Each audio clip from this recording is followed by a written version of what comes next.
শেষ করছি।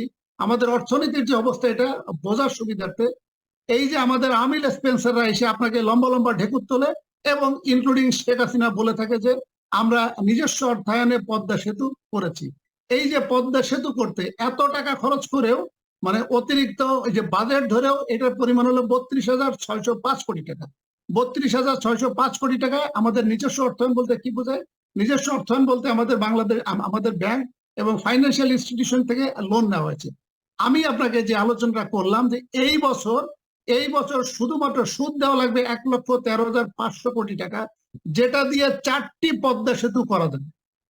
এবং এবং গত গত 2 দিন আগে জুনের 9 তারিখে অর্থ বিভাগ থেকে যে প্রাক্কলন তাদের ওয়েবসাইটে উপস্থাপন করা হয়েছে যে আগামী 3 বছর আমাদের ঋণের পরিমাণ হবে $275 বিলিয়ন।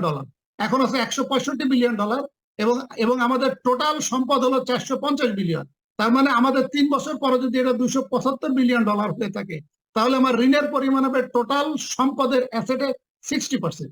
এবং শেখ হাসিনাকে যদি 5 বছর ক্ষমতা কন্টিনিউ করতে দেওয়া হয়, তাহলে আমার টোটাল ঋণ এবং সম্পদ সমান সমান হয়ে যাবে সাইফুল সাগর। শুধুমাত্র আপনার দেহটা ছাড়া আর কোনো কিছু আপনার থাকবে না।